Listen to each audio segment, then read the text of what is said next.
Hey everyone, मेरा नाम है विश्वजीत और मैं आपका स्वागत करता हूं हर्षित क्लासेस में। आज हम आपके लिए चैप्टर 1 का पार्ट 4 लेके आ गए हैं। जिन्होंने चैप्टर 1 के पहले 3 पार्ट नहीं देखे हैं, पहले वो जा करके देखें ताकि आपको उन रियल नंबर्स चैप्टर की बेटर अंडरस्टैंडिंग हो पाए। और पिछले जो क्लास मैंने ली थी या पिछला जो वीडियो मैंने बनाया था उसमें मैंने रियल नंबर्स के इम्पॉर्टेंट क्वेश्चंस डिस्कस करे थे। मतलब आप ये समझ लो, कुछ इम्पॉर्टेंट क्वेश्चंस हमने पिछले क्लास में डिस्कस करे थे और कुछ आज हम इस क्लास में डिस्कस कर लेंगे। और उसमें 9 क्वेश्चंस थे, तो 9 के बाद ही हम क्वेश्चंस डिस्कस कर रहे हैं। जिन्होंने नहीं देखा है पहले वो देख लें ताकि आपको बेटर क्लियर हो पाए आज। ठीक है, तो आज हम पहला क्वेश्चन लेते हैं। ये क्वेश्चन एक्चुअली में एक स्टूडेंट ने, अनीश ने डाउट में भेजा था, तो मैंने कहा कि पहले डाउट ही क्लियर कर लेते हैं। जैसे पहला क्वेश्चन है, the sum of two numbers is 1 to 15 and their HCF is 81, then find all the possible pairs of such numbers। ये जो क्वेश्चन है, जहाँ तक मुझे याद है, ये 2021 या 22 के बोर्ड्स में आया था MCQs में, और इसमें ऑप्शन थे और 4 में से एक ऑप्शन टिक करना था। तो इसको कैसे करेंगे? जैसे बोला हुआ है, 2 नंबर्स हैं जिनका सम 1 to 15 है और HCF 81 है। कल मैंने HCF या LCM का एक क्वेश्चन लिया था जो रेशियो में था, आपको याद होगा। तो मैंने बताया था कि जब हम किसी 2 नंबर को डिवाइड करते हैं और रेशियो बनाते हैं, तो जिस नंबर से हमने डिवाइड किया है वो उसका हाईएस्ट कॉमन फैक्टर होता है दोनों का। तो सेम ऐसे ही 2 नंबर का HCF अगर 81 है, तो मैं अज्यूम करता हूं, let the first number be 81x and the second number be 81y। ठीक है, कईयों को समझ नहीं आता सर 81x और 81y क्यों। मान लो 2 नंबर थे, कोई A और B। एग्जाम्पल के लिए आपको बता देता हूँ, A और B 2 नंबर थे, इनका मैंने रेशियो निकाला और ये कट गए। कट किससे गए? मान लो कि 81 से कट गए, और जो फाइनल रिजल्ट बचा वो बच गया x रेशियो y का। अगर मैं 81 को x से मल्टीप्लाई करूंगा तो a मिल जाएगा, और 81 को y से मल्टीप्लाई करूंगा तो b मिल जाएगा। तो आप ऐसे समझ लो, 2 नंबर a और b थे जिसको मैं लिख रहा हूं 81x और 81y। ठीक है, अब क्वेश्चन में बोला है कि सर इन दोनों का जो सम है वो है 1 to 15। ठीक है, तो मैं क्या लिखूंगा? According to question, 81x plus 81y is equals to 1 to 15। ठीक है, कोई डाउट नहीं है। अब मैं क्या करूंगा? 81 कॉमन निकालूंगा। हाँ जी सर, निकाल लो। तो x प्लस वाई बराबर में 1 to 15 बचेगा। अब मैं 81 से डिवाइड करूंगा 1 to 15 को, तो x plus y is equals to 1 to 15 divided by 81। अच्छा, डिवीजन में दिक्कत है। आप ऐसे सोचो, 81 टेंजा कितना होता है? 81 टेंजार 810 होगा, और 81 20 होगा 1620। तो ये जो 1215 है, ये 81 का 10 के मल्टीपल और 20 के मल्टीपल के बीच में, और लास्ट में 5 आ रहा है। तो कहीं ना कहीं आप चेक कर लेना इसको डिवाइड करके, ये 15 से ही डिविजिबल होगा। समझ गए? लास्ट का यूनिट डिजिट देख के मैंने ये सॉल्व किया है, तो x प्लस वाई 15 आ गया। आप करके देख लेना, यही आपको आंसर मिल जाएगा। ठीक है, अब आपको ये पता है कि सर जब आप कॉमन निकाल लेते हो, डिवाइड करते हो, और जो लास्ट में रेशियो बच जाता है, आप उन्हें कोप्राइम बोलते हो। तो क्या मैं यहाँ पे भी बोल सकता हूँ, यहाँ पर x and y are coprime, ये आपस में कोप्राइम है। कोप्राइम का मतलब है कि मतलब इनका हाईएस्ट कॉमन फैक्टर 1 है। अभी ये मत बोलना सर हाईएस्ट कॉमन फैक्टर 81 दिया हुआ था। भाई वो 81 निकालने के बाद जो नंबर बच गए वो फर्दर डिवाइड नहीं हो सकते, तो वो आपस में उनका हाईएस्ट कॉमन फैक्टर 1 होगा, तो इसीलिए हम उसे कोप्राइम बोल रहे हैं। क्लियर है? तो अब हमें बताना है कि इसमें पॉसिबल पेयर्स कितने हैं। अब आप देखो, यहाँ पे पॉसिबिलिटी है कि सर x 1 हो सकता है और y क्या हो सकता है? 14 हो सकता है। हाँ सर, और एक पॉसिबिलिटी है कि सर x 2 हो सकता है, y 13 हो सकता है। तीसरी पॉसिबिलिटी है x 3 हो सकता है, y 12 हो सकता है। चौथी पॉसिबिलिटी है x 4 हो सकता है और y कितना हो सकता है, 11 हो सकता है सर। फिर अगली पॉसिबिलिटी 4 को 5 कर लो और इसको 10 कर लो, कोई डाउट नहीं है। फिर अगली पॉसिबिलिटी सर 6 और कितना, 9 6 15 होता है ना, 6 और 9 हो गया, ठीक है। अब और पॉसिबिलिटी क्या क्या है, और पॉसिबिलिटी है सर 7 और 8। क्लियर है। अब आगे तुम क्या लिखोगे, 8 + 7। भाई ये मत लिखना, इसको मत लेना। क्यों मत लेना भाई, 7 + 8 बोलो या 8 + 7 बोलो, कोई फर्क नहीं पड़ेगा, ठीक है। क्यों, क्योंकि कोई नंबर मान लो पहले लिखा है या कोई नंबर बाद में लिखा है तो उसका कोई फर्क सब में नहीं पड़ता। इसीलिए हमारे पास पॉसिबल पेयर कितने बन रहे हैं, 1 2 3 4 5 6 7। तो कई बच्चे बोलेंगे कि 7 हो गया, अब क्वेश्चन खत्म हो गया। लेकिन यहाँ पे गड़बड़ ये हो जाएगी, मैंने ये बोला है एक्स और वाई को प्राइम है, तो आपको ये देखना है कौन कौन से नंबर को प्राइम है। तो आप ये देखो 1 और 14 इनका HCF 1 होगा तो ये को प्राइम है, मतलब ये पॉसिबिलिटी है। क्लियर है क्या। 2 और 13 ये भी को प्राइम होगा तो इसकी ये भी पॉसिबिलिटी है। 3 और 12 ये को प्राइम नहीं होगा क्योंकि 3 और 12 का HCF हो जाएगा 3, इसीलिए इसको हम पॉसिबल पेयर नहीं मानेंगे। 4 और 11 का भी HCF 1 होता है सर, तो ये भी पॉसिबल पेयर है। 5 और 10 नहीं होगा, क्यों, क्योंकि 5 और 10 का HCF 5 आ जाएगा, 1 नहीं आएगा, इसलिए ये भी नहीं होगा। 6 और 9 दोनों ही 3 के मल्टीपल है तो HCF इसका 3 आएगा, तो ये भी पॉसिबल पेयर नहीं है। और 7 और 8 ये HCF 1 देगा तो ये पॉसिबल पेयर है। तो आपके पास कितने पॉसिबल पेयर बने, 1 2 3 और 4। वैसे तो पॉसिबल पेयर बन रहे थे 7, लेकिन को प्राइम की कंडीशन लगाने पर सिर्फ पॉसिबल पेयर बच गए 4।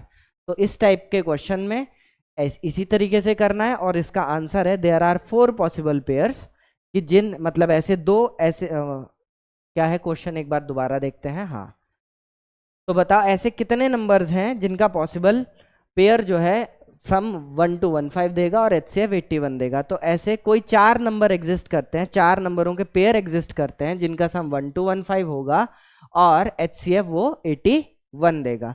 अब वो कौन से हैं वो एग्जैक्टली मैं नहीं बता सकता, अगर क्वेश्चन में कुछ और डिटेल दी होती तो शायद बता भी देते। ठीक है, आई होप आपको चीजें क्लियर हुई होंगी। इसको वीडियो को पॉज करके ये सॉल्यूशंस लिख लेना और समझ लेना। अब हम नेक्स्ट क्वेश्चन पे चलते हैं। अगला क्वेश्चन है, अच्छा ये क्वेश्चन मैं ना लास्ट में कराऊंगा ताकि आपको HCF और LCM के कुछ और क्वेश्चन करा दूं, उसके बाद ये क्लियर होगा। ये भी बच्चे का ही डाउट था और इसमें वेरिएबल्स घुसेड़ दिए हैं तो ये थोड़ा डिफिकल्ट हो जाएगा, तो पहले मैं इजी वाले करा देता हूं। अच्छा, जैसे ये क्वेश्चन है, अब आप ये पढ़िए। A forester wants to plant 66 apple trees, 88 banana trees and 110 mango trees in equal rows. In terms of number of trees, equal rows का यहाँ पे मतलब है कि एक सिंगल रो में जितने पेड़ मैंगो के लगेंगे उतने ही अगले रो में किसके लगे जाएंगे, कौन कौन सा है, एप्पल के, और उतने ही बनाना के। मतलब, और इसमें आगे ये भी बोला है also he wants to make distinct rows of trees, मतलब एक रो में एक ही टाइप का ट्री होना चाहिए। मतलब रो आपको पता है, जैसे ये एक रो, अरे क्वेश्चन भाग गया, जैसे इसे बोलेंगे रो, एक रो 2 3 4 ऐसे रो हैं, तो यहाँ पर ऐसे ऐसे क्या लगाने हैं, प्लांट लगाने हैं। तो एक रो में सारे मैंगो के लगाने हैं, एक रो में सारे एप्पल के लगाने हैं, एक दूसरी तीसरी रो में सारे क्या लगाने हैं, बनाना के ट्री लगाने हैं, मतलब बनाना के पेड़ लगाने हैं। और इसने कहा नंबर ऑफ ट्रीज इक्वल होने चाहिए हर रो में, और डिस्टिंक्ट मतलब हर पेड़ के लिए अलग अलग रो बनेंगे। तो इसने पूछा है find the minimum number of rose required. अब मैंने पहले भी समझाया था मिनिमम और मैक्सिमम वर्ड के चक्कर में नहीं पड़ना, बस आपको लॉजिक समझना है क्वेश्चन क्या कहना चाह रहा है। क्वेश्चन में बोल रहा है कि मैक्सिमम नंबर ऑफ ट्रीज लगाने हैं, मतलब जब मैं ऐसी वैल्यू निकालनी है इसमें जो 66 को भी डिवाइड कर दे, 88 को भी कर दे और 110 को भी कर दे। ऐसा नंबर, इनका एलसीएम तो होगा नहीं, क्यों, इनको डिवाइड करने वाला नंबर जो होगा वो इनसे छोटा होगा, तो छोटा नंबर कौन देता है, एचसीएफ देता है, और बड़ा नंबर कौन देता है, एलसीएम देता है। तो इसीलिए हम इस क्वेश्चन में एचसीएफ निकालेंगे। ठीक है, अब देखो इसका सॉल्यूशन 66 के प्राइम फैक्टर करेंगे। ये होता है 6 इंटू 11, 6 होता है 2 इंटू 3, मतलब ये हो गया 2 इंटू 3 इंटू 11। ठीक है जी सर। 88 होता है 8 इंटू 11, मतलब 2 का क्यूब इंटू 11, आप प्राइम फैक्टराइज करके देख लेना। और 110 11 इंटू 10, 11 10 2 इंटू 5, मतलब 2 मल्टीप्लाई 5 मल्टीप्लाई 11। तो ये आपने प्राइम फैक्टराइज कर लिए। अब आप इनका एचसीएफ निकाल लो। HCF of 66, 88 at 110। HCF निकालते वक्त मैंने पिछली बार भी समझाया था और पहले भी मैंने समझा रखा है कि हमें हाईएस्ट पावर की सॉरी इसका नाम है हाईएस्ट कॉमन फैक्टर, तो हम पावर लेंगे लोएस्ट। तो 2 का क्यूब और 2, इसमें लोएस्ट पावर किसकी है सर, 2 का क्यूब है, तो यहाँ पे ले लेंगे। मल्टीप्लाई 5 इसमें है बाकियों में नहीं है तो नहीं लेंगे। 11 है तो 11 लेंगे। अरे लोएस्ट पावर बोला था ना, 2 का क्यूब क्यों ले लिया, गलती हो गई सॉरी। तो क्या लेंगे, 2 का क्यूब, और 2 में लोएस्ट पावर किसकी है, 2 की है, तो 2 इंटू 11 हमारा एचसीएफ कितना आ जाएगा, 22। मतलब हर एक रो में हमें 22 ट्रीज प्लांट करने पड़ेंगे ऑफ द सेम काइंड। ठीक है, तो इसने पूछा है find the minimum number of rose required, मतलब कितनी रो बनेंगी, कितनी रो बनेंगी। देखो मिनिमम रो चाहिए तो मैक्सिमम प्लांट लगाने पड़ेंगे एक रो में। एक रो में जितने ज्यादा से ज्यादा प्लांट लगाओगे उतना रो कम बनेगी। आप ऐसे समझो, अगर एक रो में क्लास के हिसाब से समझो ज्यादा बच्चे बिठा दोगे तो कॉलम तो कम बनेंगे ना, तो इस हिसाब से आपको सोचना है। तो मेरा आंसर आ रहा है 22, और 22 मतलब ऐसा है कि नंबर ऑफ ट्रीज जो है हर रो में इक्वल होने चाहिए थे, इसलिए मैंने एचसीएफ निकाला 22, मतलब हर रो में 22 ट्री होंगे। तो अब हमें देखना है एप्पल ट्री के लिए कितने रो बनेंगे। तो यहां पे मैं लिख रहा हूं number of rose in sorry इन नहीं फॉर एप्पल ट्री। अगर एक रो में 22 पेड़ लगाएंगे और पेड़ है टोटल 66, तो 66 डिवाइडेड बाय 22 आपका 3 आएगा, मतलब एप्पल ट्री के लिए 3 रो बनानी पड़ेगी। सेम ऐसे ही number of rows for banana tree, banana tree के लिए आपको 88 डिवाइडेड बाय 22 करना पड़ेगा और वो आएगा 4। ऐसे ही number of rows for mango tree, यह आएगा आपका 110 डिवाइडेड बाय 22 विच इज 5। ठीक है, तो मैंगो के पेड़ के लिए 5 रो बनेंगे, बनाना के लिए 4 और एप्पल ट्री के लिए 3। तो टोटल नंबर ऑफ रोज कितने हुए, आप इन्हें जोड़ लो। टोटल नंबर ऑफ रोज ये आपके हो गए 3 + 4 + 5। आप ऐसे भी कर सकते थे कि आप सभी पेड़ जोड़ लेते, 66, 88 और 110, और डिवाइडेड बाय 22 कर देते, तो भी आपको आंसर मिल जाता। तो 3 + 4 ये कितना हो गया, 5 4 9, 9 3 12। तो टोटल 12 रो बनेंगे, जिसमें से 3 रो में एप्पल ट्री रहेंगे, 4 रो में बनाना और 5 रो में मैंगो। ठीक है, तो इस टाइप से ये क्वेश्चन करना है। क्वेश्चन की नीड समझनी है कि वो वैल्यू बड़ी मांगना चाह रहा है या छोटी। अगर छोटी वैल्यू मांगना चाह रहा है उन तीनों नंबर से या जितने भी नंबर गिवन है तो एचसीएफ निकालेंगे, अगर उनसे बड़ा नंबर चाह रहा है तो हम एलसीएम निकालेंगे। आगे चलते हैं नेक्स्ट क्वेश्चन पे। हाँ, एक वो जो क्वेश्चन छोड़ा है अभी हम डिस्कस कर लेंगे थोड़ी देर में। अब आप ये नंबर देखो, ये क्वेश्चन देखो, find the smallest number which when increased by 17 is exactly divisible by both 520 और 568। अब देखो इसने कहा कोई नंबर है जिसको 17 बढ़ा दिया। अब वो नंबर मुझे नहीं पता, मान लो कोई नंबर है x, उसमें 17 बढ़ा दिया, +17 कर दिया। ठीक है, और +17 करने पर वो नंबर एग्जैक्टली डिवाइड हो जा रहा है 520 से और किससे, 468 से। तो अब आप एक बात बताओ, ऐसा नंबर जो इनसे डिवाइड होता हो, इनसे छोटा होगा या इनसे बड़ा होगा? तो आपके दिमाग में आएगा कि नहीं सर, ऐसा नंबर जो इनसे डिवाइड हो सकता है वो इनसे बड़ा ही तो होगा। छोटे नंबर को आप डिवाइड करोगे तो डेसिमल में चला जाएगा, ठीक है। तो इनसे बड़ा नंबर चाहिए। अब बड़े नंबर के लिए हम एचसीएफ निकालते हैं या एलसीएम निकालते हो? तो सर आप बोलोगे कि नहीं, आपने बताया था कि बड़ा नंबर चाहिए होता है तो हम एलसीएम निकालते हैं। तो आइए हम इसमें एलसीएम निकाल के चेक करते हैं, ठीक है। अभी ये ध्यान रखना, x प्लस 17, मान लो कि नंबर था x, let the number be x। Number x था, 17 बढ़ाने पर वो डिविजिबल हो रहा था, ठीक है। तो द नंबर डिविजिबल बाय, या सो की जगह ऐसे लिख लेना, according to question the number divisible by 520 and 468 is x plus 17, ठीक है।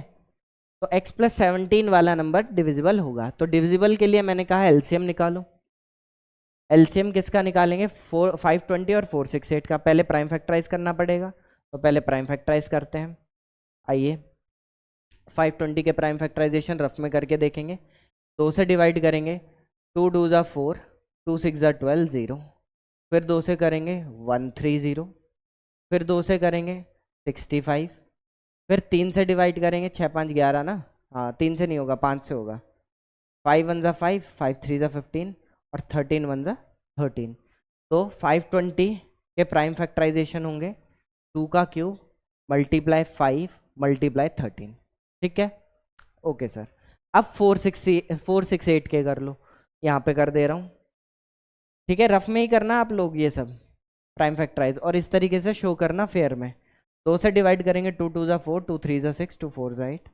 फिर 2 से करेंगे 2 1 ज़ा 2, 2 2 ज़ा 4 और 2 7 ज़ा 14, 1 ज़ा 2, गलत कर दिया मैंने, 2 1 ज़ा 2, फिर 2 1 ज़ा 2, 2 7 ज़ा 14। 117 किसके टेबल में आता है? मुझे याद है सर 13 के टेबल में आता है। बाकी वैसे कर सकते हो, नहीं तो 3 से डिवाइड कर लो, 7 8 9 बन रहा है। तो 3 3 ज़ा 9, 3 9 ज़ा 27, फिर 3 से डिवाइड कर लो, फिर 13 और 13 1 ज़ा 13। तो प्राइम फैक्टराइज क्या हुए 468 के? सर ये हो गया 2 का स्क्वायर 3 का स्क्वायर मल्टीप्लाई बाय 13। अब एलसीएम लेंगे। एलसीएम क्या है? एलसीएम आएगा सर हाईएस्ट पावर लो, लोएस्ट कॉमन मल्टीपल में हाईएस्ट पावर। तो 2 का क्यूब और 2 के स्क्वायर में हाईएस्ट क्या है सर? 2 का क्यूब। अच्छा 3 का स्क्वायर है लेकिन ऊपर नहीं है, बट हम लेंगे क्योंकि हाईएस्ट पावर की बात हो रही है। 5 ऊपर है नीचे नहीं है, फिर भी लेंगे, और 13 दोनों में है तो 13 लेंगे। क्लियर है? हाँ जी सर। अब मैं ऐसे सोच रहा हूँ इसको कि ये तो होता है 8, ये होता है 9, ये होता है 5, ये है 13। मैं सोच रहा हूँ 8 को 5 से मल्टीप्लाई कर लूँ, कितना आएगा? 40 आ जाएगा सर। और 9 इंटू 13 कर लो, 13 9 से कितना होता है? 117।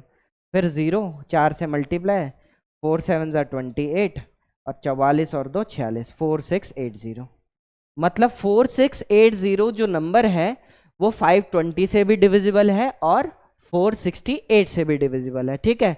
लेकिन रिक्वायर्ड नंबर क्या है? रिक्वायर्ड नंबर जो है वो है x, और हमें पता है कि जो नंबर डिविजिबल हो रहा है वो x प्लस 17 है, और नंबर हमारा कौन सा डिविजिबल हो रहा है? 54680।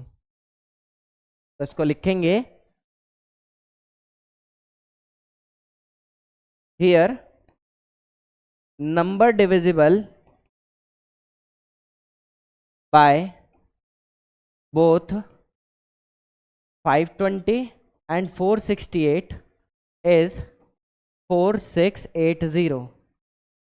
So we can say that x plus 17 is equal to 4680. क्यों इक्वल हुआ? क्योंकि हमने माना था कि x को 17 बढ़ाने पर ही वो डिविजिबल है, और डिविजिबल नंबर कितना है? 4680। तो x plus 17 बराबर 4680, तो x की वैल्यू आएगी 4680 माइनस में 17।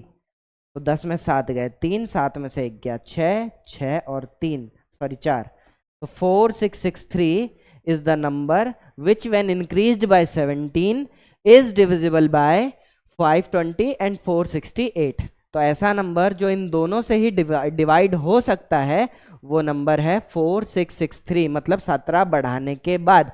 जो हिंदी वाले भी देख रहे हैं तो क्वेश्चन तो इंग्लिश में है लेकिन मैं हिंदी में समझा रहा हूं, तो प्लीज आप समझने की कोशिश करना, ठीक है।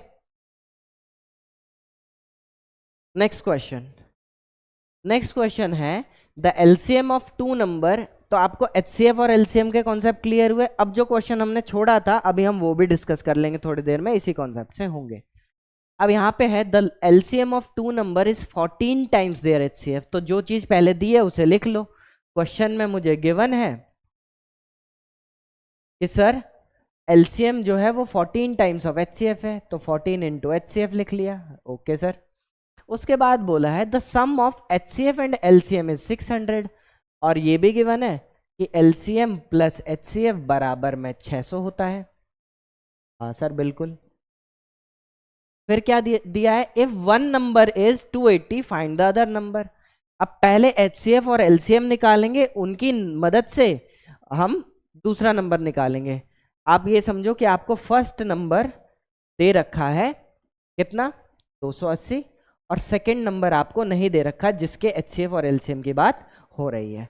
तो जो चीज गिवन थी और जो फाइंड करनी थी वो चीजें मैंने लिख दी है, मेंशन कर दी है, ठीक।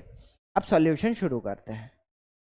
देखो मुझे पता है एलसीएम प्लस एचसीएफ 600 दिया हुआ है गिवन, हाँ सर। एलसीएम किसके बराबर है, 14 इंटू एचसीएफ। क्या मैं यहां पुट कर दूं, हाँ सर कर दो। 14 इंटू एचसीएफ ऐसे लिख दिया ब्रैकेट में, प्लस एचसीएफ बराबर में 600। तो जैसे हम नॉर्मल क्वेश्चंस को सॉल्व करते हैं, एचसीएफ अगर वेरिएबल होता 14 एचसीएफ प्लस एक और एचसीएफ मिलके हो गया 15 एचसीएफ, ठीक। और मुझे पता है 15 के टेबल में 60 आता है 4 बारी में, तो ये आएगा 40 बारी में। तो एचसीएफ कितना आ गया सर, 60 आ गया हमारा, कोई डाउट नहीं है। अच्छा अब मुझे एलसीएम निकालना है, तो आपकी मर्जी है कि आप या तो एलसीएम पहली इक्वेशन मतलब जो गिवन है उसमें निकाल लो, या दूसरी में एलसीएम प्लस एचसीएफ वाली से निकाल लो। मैं पहली से ही निकाल दे रहा हूं। एलसीएम क्या था मेरा, एलसीएम था मेरा 14 एचसीएफ, मतलब 14 मल्टीप्लाई एचसीएफ, तो 14 इंटू में 60, ठीक है।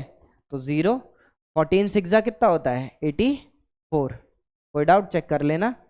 6 4 24, 2 कैरी, 6 प्लस 2 8, ठीक है। 840 हमारा आंसर आएगा एलसीएम का, ठीक।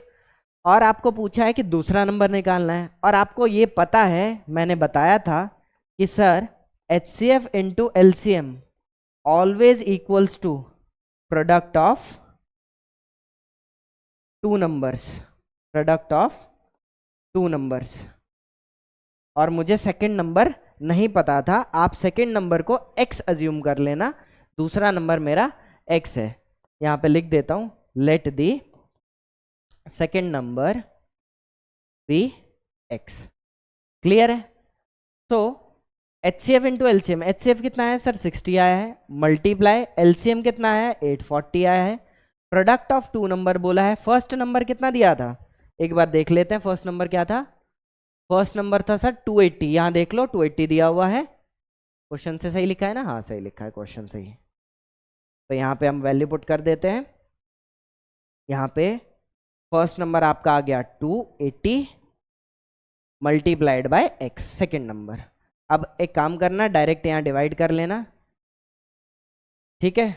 मल्टीप्लाई मत करना, कई लोग मल्टीप्लाई करके कॉम्प्लिकेट कर देते हैं सॉल्यूशन को, बट हम नहीं करेंगे, हम समझदार बच्चे हैं। तो हम क्या करेंगे, अगले स्टेप में लिखेंगे sir 60 multiplied by 840 divided by 280 is equals to में x, कोई डाउट नहीं है।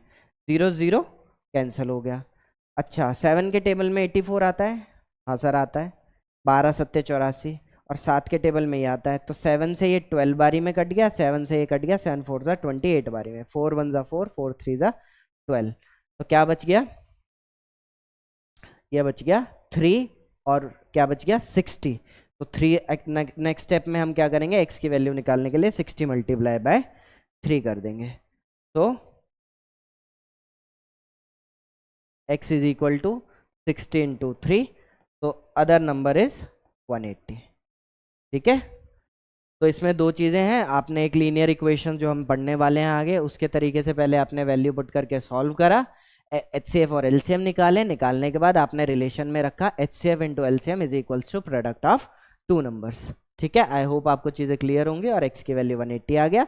इस टाइप के क्वेश्चन में स्टेटमेंट लिखना ज़रूरी है, लास्ट में स्टेटमेंट ज़रूर लिखना।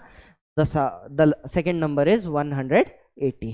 ठीक है, चलिए आपको ये समझ आ गया है, तो अब हम नेक्स्ट क्वेश्चन पे चलते हैं।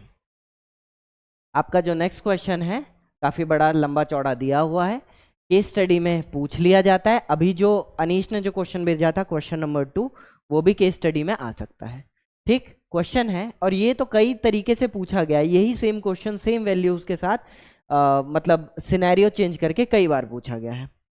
क्वेश्चन है, a seminar is conducted by an educational organisation. ठीक है sir, where the participants will be educators. जो पार्टिसिपेट करने वाले हैं वो एजुकेटर्स हैं, मतलब टीचर्स हैं, पढ़ाने वाले लोग हैं। ठीक, ऑफ डिफरेंट सब्जेक्ट्स, ये भी समझ आ गया। The number of participants in Hindi, Hindi के कितने एजुकेटर्स हैं सर? 60 हैं। इंग्लिश के कितने हैं सर? इंग्लिश के 84 हैं। और मैथ के कितने? 108 हैं।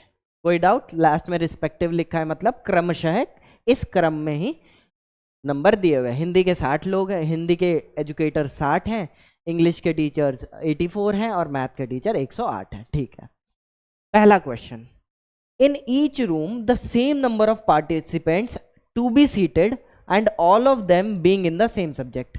अभी आपने मैंगो ट्री वाला वो जो क्वेश्चन किया उसमें भी यही बोला था, नंबर ऑफ ट्रीज जो रहेंगे एक रो में सेम रहेंगे, और इक्वल नंबर ऑफ ट्रीज उसमें रहेगा, किसमें? मैंगो एप्पल, और उसमें सेम यहाँ पे कंडीशन है कि हर रूम में नंबर ऑफ पार्टिसिपेंट सेम होने चाहिए, hence maximum number of participant that can be accommodate in each room. तो हर रूम में मैक्सिमम कितने टीचर्स होने चाहिए? क्लियर है? मतलब एक ऐसा नंबर चाहिए जो 60, 84 और 108 से छोटा हो। ऐसी वैल्यू देखो, अगर मैं LCM निकाल दूंगा तो इनसे बड़ा आंसर आ जाएगा। सबको एक साथ तो बिठाना नहीं है, सबको अलग अलग बिठाना है। अगर एक साथ बिठाना होता तो मैं LCM ले लेता, रूम की कैपेसिटी पता चल जाती, लेकिन नहीं, एक रूम में नहीं बिठाना, मल्टीपल रूम्स में बिठाना है, तो इनसे छोटा नंबर चाहिए। इनसे छोटा नंबर हमें हाईएस्ट कॉमन फैक्टर देता है, तो इसका HCF निकाल के देखेंगे। ठीक है, MCQ का क्वेश्चन है तो साइड में कर लेते हैं। क्या आपको ये पता चल रहा है कि 60, 84 और 108 तीनों ही 12 के टेबल में आते हैं, तो आंसर 12 हो जाएगा। ठीक है, HCF इनका क्या हो जाएगा? 12। बाकी चेक करना हो तो मैं चेक करवा देता हूं। 60 को हम क्या लिखेंगे? 60 को हम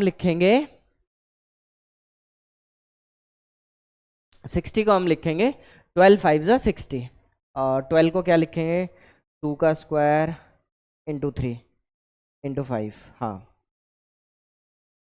2 का स्क्वायर इंटू 3 इंटू 5। ठीक है, 84, 12 सत्ते 84, तो 2 का स्क्वायर इंटू 3 इंटू में 7, और 108 को लिखेंगे 12 निमा 108, 12 तो 2 का स्क्वायर इंटू 3, 9 है तो 3 3 जा 9, मतलब यहाँ पे 3 का क्यूब हो जाएगा। क्लियर है? हाँ, अब यहाँ पे HCF देख लो। HCF के लिए लोएस्ट पावर लेनी है, तो 2 का स्क्वायर सब में है, 2 का स्क्वायर लेंगे, 3 का क्यूब 3 और 3 तो सिर्फ 3 लेंगे, तो 2 का स्क्वायर इंटू 3 हमें 12 होता है, और मैंने ये डायरेक्ट बता दिया था कि आंसर 12 आएगा। क्लियर है? अब पूछा है minimum number of rooms required during the event, कितने रूम चाहिए आपको?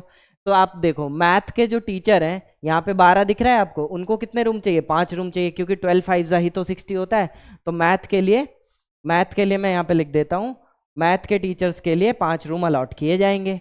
अच्छा, 84 12 के टेबल में कितना आता है? 7 बारी में यहाँ से भी चेक कर सकते हो, 12 7 84, 12 7 84। तो आपका इंग्लिश के लिए कितने चाहिए रूम? 7 रूम चाहिए, और 12 9 जा 108 होता है। हाँ, तो आपको इसके क्या बोलते हैं, मैथ, सॉरी मैंने गलत लिख दिया, स्टार्टिंग में हिंदी वाले थे 60, है ना?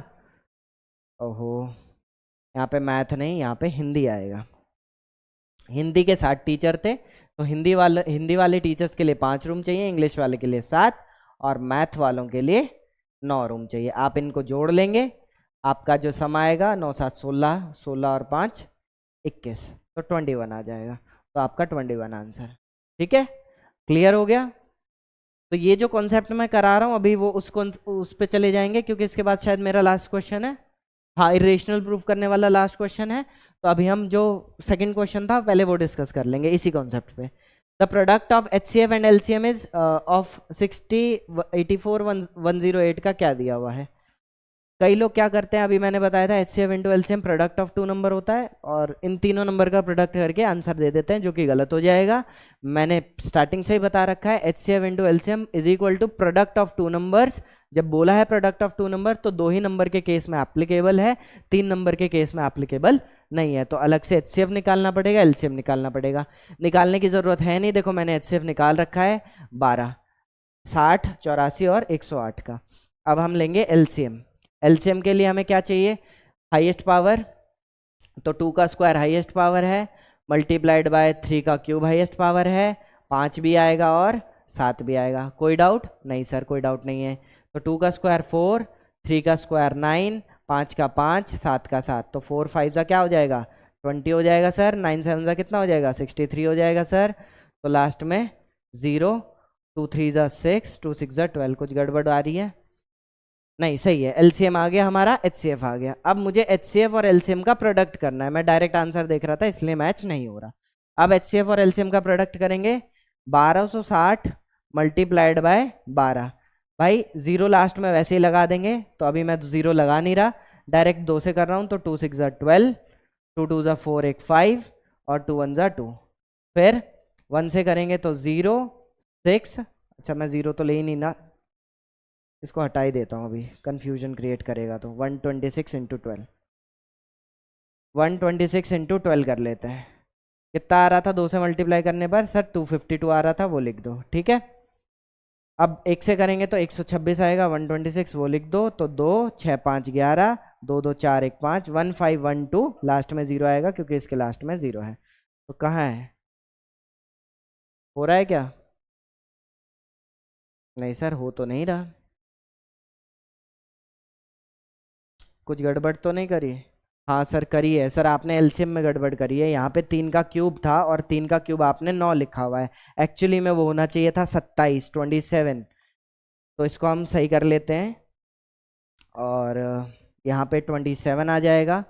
और 27 अभी 9 7 ज़ा किया था ना 63, तो एक बार 3 से और मल्टीप्लाई करेंगे तो 3 3 ज़ा 9, 189 आएगा। ये गड़बड़ हो गई यहाँ पे जल्दी जल्दी में, यहाँ 189 आएगा। अब हम मल्टीप्लाई करेंगे तो वैल्यू कितनी मिलेगी, लास्ट में आएगा 0, और 9 2 18, 18 दूनी 36 और 1 37, 3780 आ रहा है। तो 378 से मल्टीप्लाई करना है।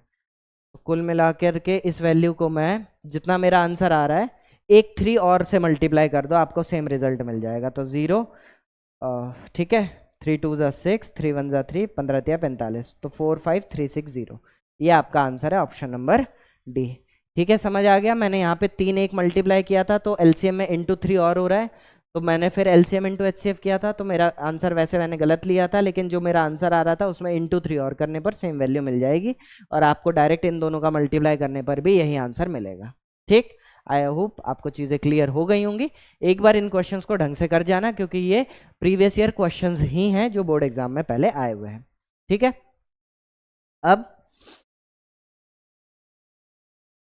अब हम कौन सा क्वेश्चन कर रहे थे, पीछे वाला, एक बार वो चलते हैं, उस पर चलते हैं दोबारा से। हाँ, ये वाला क्वेश्चन था। अब इस पे को करते हैं, अब आपको ये चीज क्लियर होगी। क्वेश्चन है, Ashish supplies bread and jams to the hospital. Ashish जो है हॉस्पिटल और स्कूल में ब्रेड और जैम सप्लाई करता है। ठीक है, bread and jam are supplied in equal number of pieces. अब बोलोगे जैम के कैसे इक्वल पीस करोगे, जैम तो जेली होता है। तो आप ऐसे समझो कि जैम को एक, जैसे अचार का पाउच आता है ना, ऐसे पाउच में बंद कर रखा है, तो ठीक है, पैकिंग हो रखी है, तो वो एक पीस ऑफ जैम माना जाएगा। और ब्रेड का तो पीस आपको पता ही है। ठीक, अब इसने बोला आगे, bread comes in the bunch of 8 pieces, मतलब जो ब्रेड का पैकेट आता है उसके अंदर 8 पीस होते हैं। And jam comes in a pack of 6 pieces, मतलब जैम का जो पैकेट आता है उसमें जो पाउच होते हैं वो 6 पाउच का एक पैकेट आता है। ठीक है, हाँ सर समझ आ गया। फिर इसने कहा on a particular day Ashish supplied X number of packets. ठीक sir, X number of packets of bread, bread के कितने पैकेट्स हैं, एक्स पैकेट्स हैं। समझ नहीं आ रहा सर इसके बाद, अभी पहले पढ़ लो क्वेश्चन ध्यान से। And Y packets of jam to the school, और नंबर ऑफ पैकेट जो वाई जैम के दिए वो दिए वाई। ठीक है, और उसी सेम डे पे, on the same day Ashish supplies 3x packets of bread along with the sufficient packets of jam. Ashish ने ये तो बता दिया कि हॉस्पिटल में उसने 3x पैकेट दिए ब्रेड के, जैम के कितने दिए वो नहीं बताया। चलो वो देखेंगे, क्वेश्चन में पूछा होगा तो निकालेंगे। मतलब आपका क्वेश्चन x और y निकालने पर सॉल्व हो सकता है। It is known that the number of student in school are between 500 से 520, जो नंबर ऑफ स्टूडेंट्स हैं स्कूल के वो 500 से 520 के अंदर है। अब आप देखो, अब आप ये सोचो कि हर एक बच्चे को एक ब्रेड का पीस और एक जैम का पैकेट मिलेगा, एक पीस जैम एक पीस ब्रेड मिलेगा। तो मतलब मैं जितने पीसेस ब्रेड और जैम सप्लाई करूंगा उतने ही क्या मिलेंगे उसको, मतलब नंबर ऑफ स्टूडेंट होंगे स्कूल में। हाँ सर होंगे। तो पहले मैं निकाल लेता हूं कि देखो, क्योंकि 8 पीसेस ब्रेड के एक पैकेट में आते हैं और 6 पीसेस जैम के एक पैकेट में आते हैं। अगर मैं 8 और 6 का HCF निकालता हूं तो छोटी वैल्यू मिलेगी, तो मुझे तो छोटी वैल्यू से मेरा तो कोई फायदा होगा नहीं। मुझे नंबर किस में चाहिए, किसके बीच में चाहिए, 500 से 520। तो क्या आपको लॉजिक समझ आ गया कि बड़ी वैल्यू चाहिए? तो 8 और 6 का हम क्या निकाल लेते हैं, LCM निकाल लेते हैं। तो LCM ऑफ 8 एंड 6 कितना होगा सर? 8 और 6 का एलसीएम हो जाएगा 24। आप करके देख लेना, ठीक है। आपको एलसीएम निकालना अब आ गया है। अब बोलोगे सर आंसर तो अभी भी नहीं आया 500 से 520 के बीच में। मैं ये कह रहा हूं कोई दिक्कत नहीं है, 500 से 520 के बीच में ही नंबर चाहिए ना, कोई बात नहीं। जो हाईएस्ट वैल्यू है उसको 24 से डिवाइड करो, 520 को 24 से डिवाइड करो। तो सर ये क्या कर दिया, 24 से डिवाइड करेंगे 520 को, तो 24 2 जा 48, हाँ सर, बचेगा कितना 4, ये आ गया 40। फिर 24 1 जा 24, कितना बचेगा, 10 में 4 गए 6 और 4 में 2 गए, सॉरी 3 में 2 गया 1, 16 बचेगा। मतलब सर अगर ये 16 नहीं बचता तो 520 कंप्लीटली डिविजिबल था। हाँ सर था। तो अगर 16 नहीं बचेगा तो क्या नंबर आएगा? तो अब मैं बोलूंगा कि सर 520 में से 16 माइनस कर दो, तो आपको मिलेगा नंबर 504। तो ये जो नंबर आया, क्या ये 504 24 से डिवाइड हो जाएगा? हाँ सर हो जाएगा, क्योंकि 16 नहीं बचेगा तो कंप्लीटली डिविजिबल है। तो मैंने यही तो बोला आपसे कि आपको ऐसा नंबर चाहिए जो इनका एलसीएम से डिवाइड हो सके। एलसीएम से डिवाइड होने वाला कौन सा नंबर है? 504। और ऐसे कितने स्टूडेंट होंगे? 500, इसने अंदाजा दिया था 500 से 520 के बीच में क्या होना चाहिए, नंबर ऑफ स्टूडेंट होने चाहिए। तो नंबर ऑफ स्टूडेंट कितने हो गए? 504 हो गए। क्लियर है क्या? तो पहले ही आपसे पूछा था how many students are there in the school, तो आपने क्या करना है, 8 और 6 का एलसीएम लेना है और फिर 520 को किससे डिवाइड करना है, 24 से, एलसीएम से डिवाइड करना है, और जितना आंसर आएगा रिमाइंडर बचेगा उतना माइनस कर देना है। तो जो वैल्यू आएगी वो कंप्लीटली डिविजिबल होगी उनके एलसीएम से। तो ऐसा नंबर जो 24 से डिविजिबल है वो 8 से भी डिविजिबल है और वो 6 से भी डिविजिबल है। आई होप आपको चीजें क्लियर हुई होंगी। ठीक है, तो नंबर ऑफ स्टूडेंट कितना है? 504 है। ठीक है, अब सेकंड क्वेश्चन में पूछा है हॉस्पिटल में ब्रेड कितना सप्लाई किया। उसने ब्रेड के कितने पैकेट सप्लाई करे? 3x। यहाँ पे देख लो, ये तब समझ आएगा, तब पता चलेगा जब x निकलेगा। अब x कैसे निकालें? अच्छा, मैंने क्या ये बोला था, हर एक बच्चे को एक ब्रेड का पीस मिलेगा और एक जैम का पीस मिलेगा। ब्रेड के पीसेस को किससे डिनोट किया, ब्रेड के पैकेट को किससे डिनोट किया गया है? x से डिनोट किया गया है। अच्छा, तो पहले मुझे बताओ number of pieces of bread supplied to school कितने होंगे? आप बोलोगे सर एक ब्रेड के पैकेट में 8 पीस है और स्कूल में सप्लाई किए थे x, तो number of pieces of bread जो होंगे, ये पहले का आंसर है, सॉरी डिसरप्ट किया मैंने। नंबर ऑफ पीसेस कितने होंगे ब्रेड के? सर वो होंगे 8x। ये है number of pieces, of bread supplied to school, है ना। तो जितने पीस होंगे उतने ही तो बच्चे होंगे, तो आप बोलोगे हाँ सर, तो मैं ये बोल सकता हूं जो 8x है वो किसके बराबर है, 504 के बराबर है। क्लियर है। 8 से डिवाइड कर दो तो x की वैल्यू कितनी आएगी, 8 6 जा 48, 8 3 जा 24, तो x की वैल्यू कितनी है 63। कोई डाउट। तो नंबर ऑफ पैकेट कितने आ गए, x की वैल्यू कितनी आ गई 63 आ गए। और 63 उसने किधर सप्लाई किए थे, स्कूल में सप्लाई किए थे, और उसका 3 गुना, उसका 3 टाइम्स मोर, मतलब इनटू 3 टाइम्स कहाँ सप्लाई किए थे, हॉस्पिटल में सप्लाई किए थे। तो number of packet supplied to hospital निकालने के लिए क्या करेंगे, number of packets, B part के लिए number of packets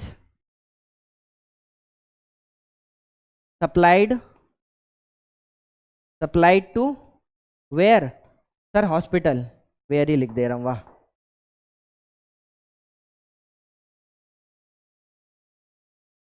supplied to hospital कितना हो जाएगा सर, 3x था तो 3 मल्टीप्लाई बाय 63, मतलब 3 3 जा 9, 3 6 जा 18, तो 189 pieces of bread, sorry 189 packets of bread are supplied to the hospital patients. ठीक है। अब how many packets of jam are supplied in the school, school में जैम के पैकेट कितने सप्लाई हुए। चलो ये भी किससे पता चल जाएगा, नंबर ऑफ स्टूडेंट्स से, क्योंकि 504 स्टूडेंट्स हैं तो 504 पैकेट्स ही हमने दिए होंगे, सॉरी 504 पीसेस हमने दिए होंगे। और एक पैकेट में कितने पीस है जैम के, यहां पढ़ो, यहां पे jam comes in a pack of 6 pieces, मतलब एक पैकेट में 6 पीसेज हैं। तो number of pieces supplied to school, sir आप बोलोगे कि 504 ही तो था, है ना। तो सी के लिए हम क्या करेंगे, एक नंबर ऑफ पैकेट्स को हमने y माना हुआ था जैम का, और 6 पीस थे एक पैकेट में, तो नंबर ऑफ पीसेस हो गए 6y। ब्रेड ये है number of pieces, number of pieces of jam supplied to where, sir supplied to school. ठीक है, क्लियर है। 6y सप्लाइड टू स्कूल है, स्कूल में बच्चे कितने थे सर, 504 थे, तो नंबर ऑफ पैकेट कितने आ जाएंगे सर, 6 से डिवाइड कर लो तो ये हो जाएगा 6 8 जा 48, बचेगा 2, 6 4 जा 24, 6 8 जा 48, हाँ 2 बच गया 24, हाँ 6 4 जा 24, तो number of packet supplied to school is 84। ठीक है, क्वेश्चन थोड़ा कॉम्प्लिकेटेड था, दिमाग लगाना था, और तब ये क्वेश्चन सॉल्व होता। चलो अब लास्ट क्वेश्चन है आज के सेशन का, और वो फिर करके ख़त्म करते हैं।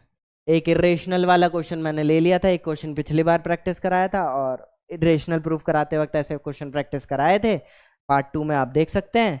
और एक बार जल्दी से करके दिखा देते हैं और आपका क्वेश्चन हो जाएगा सॉल्व। हमें क्या प्रूफ करना है, इरेशनल प्रूफ करना है, तो आपने बोला था सर रेशनल अज्यूम कर लेना, let 15 plus under root 17, sorry 17 under root 3 be rational, 17 root 3 को रेशनल मान लेंगे। फिर हम क्या करेंगे, 15 plus 17 root 3 is equal to में ए अपॉन बी लेंगे, या पी अपॉन क्यू ले लेते हैं, जिसको कंफ्यूजन हो। हाँ भाई, एक चीज मैं बताना चाह रहा हूँ, जब भी ये क्वेश्चन आएगा, मैंने पहले भी डिस्कस किया था, ये जो रूट 3 है इसको पहले से रेशनल बोला होगा, तो मैं यहाँ ले रहा हूँ if root three is irrational, question ये रहेगा पूरा। अगर रूट 3 पहले से इरेशनल है तो 15 प्लस 17 रूट 3 को इरेशनल प्रूफ करो। तो 15 प्लस 17 रूट 3 को मैंने पी बाई क्यू के बराबर मान लिया, और यहाँ पे लिखा पी एंड क्यू आर को prime, P and Q are को प्राइम। ठीक है, हाँ सर ठीक है, and Q not equals to 0 बताया था मैंने, इतना लिख देंगे। उसके बाद 17 under root 3 is equal to P upon में क्यू माइनस में 15 कर लो।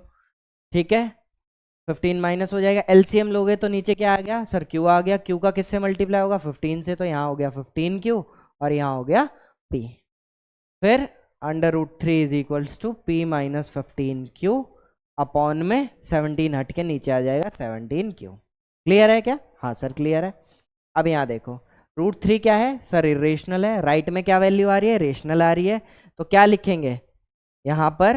Hair LHS is irrational. LHS irrational है मतलब अपरिमेय है। And RHS is rational. Right hand side बायां पक्ष और दायां पक्ष अलग अलग हैं, ठीक है। दायां पक्ष अपरिमेय है और बायां पक्ष परिमेय है, रेशनल है। तो हम क्या लिखेंगे? So LHS not equals to RHS। But हमारे कैलकुलेशन से ये दोनों इक्वल आ रहे हैं, जो कि एक फॉल्स स्टेटमेंट है। दिस कॉन्ट्राडिक्शन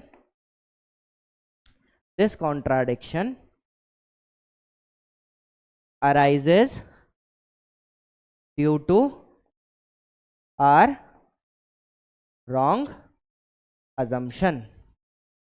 ठीक है, ये स्टेटमेंट लिखना जरूरी है। इतना लिख करके this contradiction arises due to our wrong assumption, therefore we conclude that 15 plus 17 under √3 is irrational। तो ये आपके सभी के सभी क्वेश्चंस मैंने आपको बता दिए। आई होप आपको चीज़ें क्लियर हुई होंगी। इन सभी क्वेश्चंस को अच्छे से प्रैक्टिस कर लेना। आपके स्कूल के एग्ज़ाम के लिए, बोर्ड एग्ज़ाम के लिए इतना सफिशिएंट है। और ये करके जाओगे तो मेरी गारंटी है 20 में से 20 पक्का लेके आओगे 20 के एग्ज़ाम में, ठीक है। यूनिट टेस्ट वगैरह, मंडे टेस्ट वगैरह, इनके एग्ज़ाम में फुल ही आएंगे, क्योंकि मैंने ऐसा कोई कॉन्सेप्ट छोड़ा नहीं है जो मैंने कवर अप ना किया हो। ठीक, आई होप आपको चीज़ें क्लियर हुई होंगी। और आज का सेशन हम यहीं समाप्त करते हैं। और सेशन बहुत लंबा हो गया है और जितने क्वेश्चन थे ये हो गया। अब चैप्टर 1 हमारा पूरा कंप्लीट है। अब हम नेक्स्ट सेशन से चैप्टर 2 के वीडियोस लाएंगे और चैप्टर 2 के लेक्चर्स करेंगे। उसमें भी हम सारे क्वेश्चंस और सारी चीज़ें डिस्कस करेंगे। चलिए bye bye, thank you so much. Like share subscribe करना